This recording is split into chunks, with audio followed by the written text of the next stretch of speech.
বাংলাদেশের রাজনৈতিক ইতিহাসে একটি দীর্ঘ অধ্যায়ের ইতি ঘটতে চলেছে। সাবেক স্বরাষ্ট্র প্রতিমন্ত্রী লুৎফুজ্জামান বাবর, যিনি ১০ ট্রাক অস্ত্র চোরাচালান মামলায় যাবজ্জীবন কারাদণ্ড ভোগ করেছিলেন, প্রায় ১৭ বছরের বন্দিজীবন শেষে মুক্তির দ্বারপ্রান্তে। হাইকোর্টের সাম্প্রতিক রায়ে বাবরসহ ৫ আসামিকে খালাস দেওয়ার ফলে তার কারামুক্তির পথ পুরোপুরি সুগম হয়েছে। লুৎফুজ্জামান বাবর ছিলেন ২০০১ সালের অষ্টম জাতীয় সংসদ নির্বাচনে বাংলাদেশ জাতীয়তাবাদী দলের প্রার্থী হিসেবে নির্বাচিত একজন শক্তিশালী নেতা। নেত্রকোনা ৪ আসনে ৩ দফা সংসদ সদস্য নির্বাচিত হওয়া বাবরের জনপ্রিয়তা তখন আকাশচুম্বী ছিল। তার সুদক্ষ সাংগঠনিক ক্ষমতা ও সিদ্ধান্ত গ্রহণের দক্ষতা তাকে স্বরাষ্ট্র প্রতিমন্ত্রীর পদে নিয়ে যায়, যা তাকে দেশের আইনশৃঙ্খলা পরিস্থিতি পরিচালনার গুরুদায়িত্ব দেয়। তবে রাজনৈতিক এই শীর্ষ অবস্থান থেকে তার পতন ঘটে ২০০৪ সালের চট্টগ্রামের ১০ ট্রাক অস্ত্র চোরাচালান মামলার ঘটনায়। ওই মামলার রায়ে তার যাবজ্জীবন কারাদণ্ড ঘোষিত হলে তিনি বাংলাদেশের রাজনীতিতে কার্যত একঘরে হয়ে যান।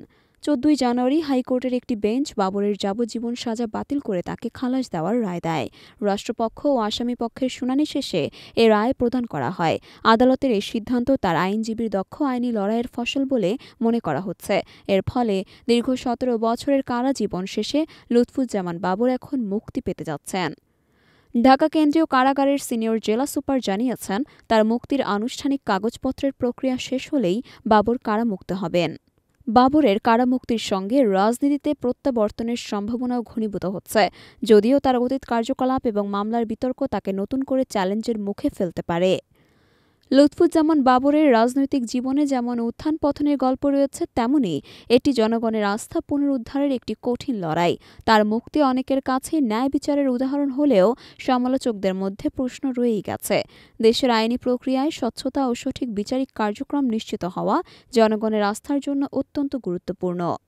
লুৎফুজ্জামান বাবরের মুক্তি কেবল একজন রাজনীতিকের কারামুক্তি নয়, এটি দেশের আইনি ও বিচারিক ব্যবস্থার সক্ষমতার একটি দৃষ্টান্ত।